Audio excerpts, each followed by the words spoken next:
Thank you, Honorable Speaker, for the opportunity. And I want to thank the CS for coming in promptly to respond to issues that arise on your desk, issues of serious urgency and serious emergency in our country.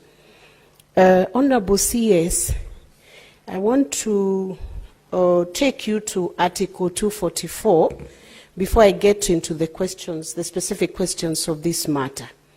The Article 224 lays down the objects and the functions of the National Police Service.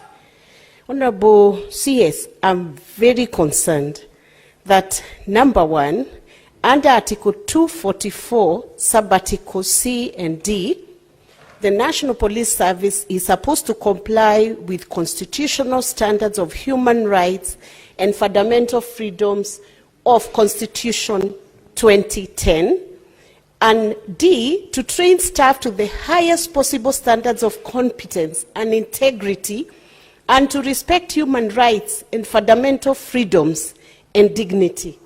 And I want to remember the police officers who served during our days in the university. Honorable CS, we used to attend the Christian Union in main campus. We would go back to Parklands at night. The people who would escort us in the night were police officers. Where are the police officers upholding the constitutional standards of human rights and fundamental freedoms? And what are you doing as a means of policy to guide and help the police service to comply with Article 244 C and D? And a few years ago, there was a police reform program which was being managed by Laikipia University and maybe other universities. Is that program still on? Because I sense the police officers may not be understanding what to do with suspects when they arrest them.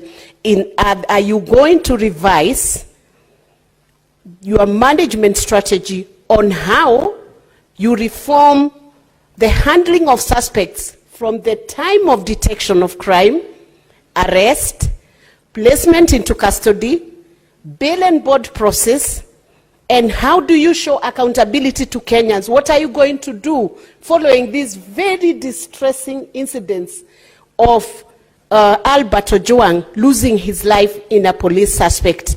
Until when that suspect is produced in court, how are Kenyans going to check? What document are they going to be checking? The next time somebody is arrested in a police station, are they going to sign something that they are not beaten? By the time they exit that police station within the 24 hours, what document is that suspect going to be given to show to Kenyans a form of accountability that all has been well when they are arrested? That's one question. And then I come to the specific questions that beg answers and which Kenyans want to hear. Who deleted Albert's X account? And when was it deleted? And what was the reason for that X account being deleted? IPOA, you are the agency investigating this specific aspect. Initially, the account was being investigated for posting something against the DIG. But when investigations commenced and Albert eventually lost his life, who deleted Albert's X account? IPOA has given us a narration of evidence here that the CCTV at Central Police Station was interfered with. My colleagues have asked who interfered with the CCTV. I ask the next question. Was there a backup of what was in the CCTV? There must have been a backup somewhere. Can that backup be recovered so that the incidents of what happened in that cell can be made known to Kenyans? And finally, how long will these investigations take? I know IPOA was given 7 days by DPP through a public announcement. Within the 7 days, I believe this is the second day. How long will it take for justice to be granted to the family of Albert? And I want to say finally, CS, I hope you, together with the team that you are with here, you will have the boldness, because you've done a good thing, to offer condolences to the family. And we deeply feel with the family. And this is Senate's way of saying we are deeply sorry for what has happened to this family.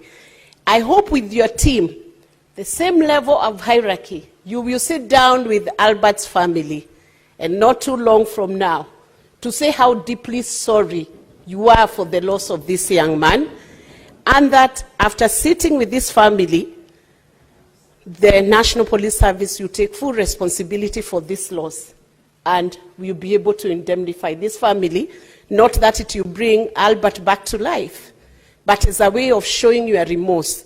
And for the police officers in all the stations, this is a different nation.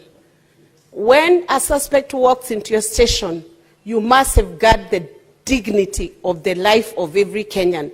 Sometimes people are suspected, yet the court acquits them because they did not commit any crime.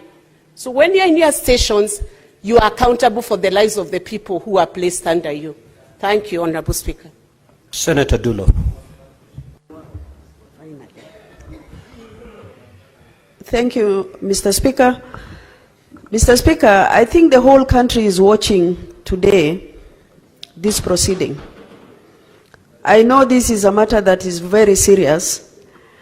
Personally, I should have had a function in my county